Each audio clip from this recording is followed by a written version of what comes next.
I love this image.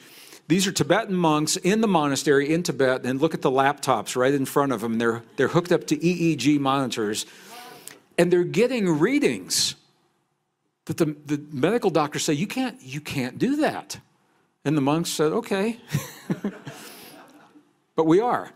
So they said, well, we have to bring you. He says, I'm already wearing a robe. I don't need another robe. But they love to laugh. The monks, they love to giggle and they love to laugh. And I think it's important to achieve these higher brain states.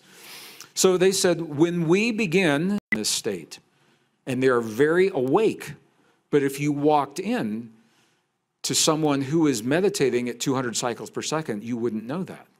You might think they're taking a nap because they are so awake within, but it's not showing externally.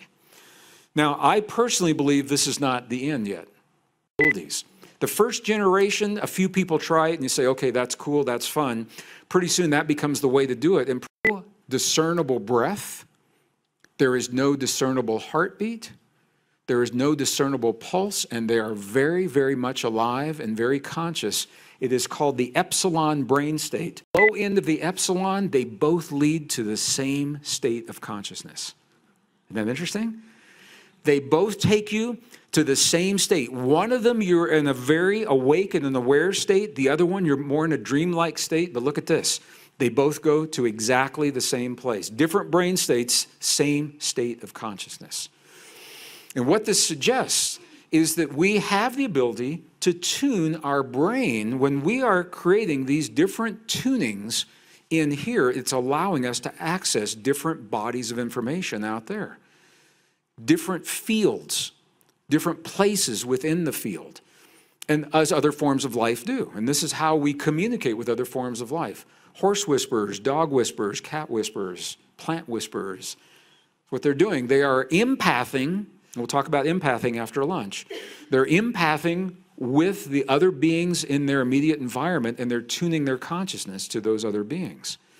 And this is allowing them to communicate in a very meaningful way. There are different kinds of channeling, and some do it better at the same time. That is a fully realized, fully potentialized human being.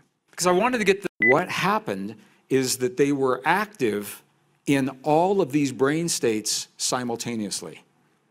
At the same time, they were awake and asleep. At the same time, they were in epsilon, they were in lambda. All of these were active at the same time. That is a fully realized, fully potentialized human being. Because I wanted to get the technical hesitating is because when conscious full body channels have been measured, what happened is that they were active in all of these brain states simultaneously. At the same time, they were awake and asleep. At the same time, they were in epsilon, they were in lambda. All of these were active at the same time. That is a fully realized, fully potentialized human being. Because I wanted to get the technical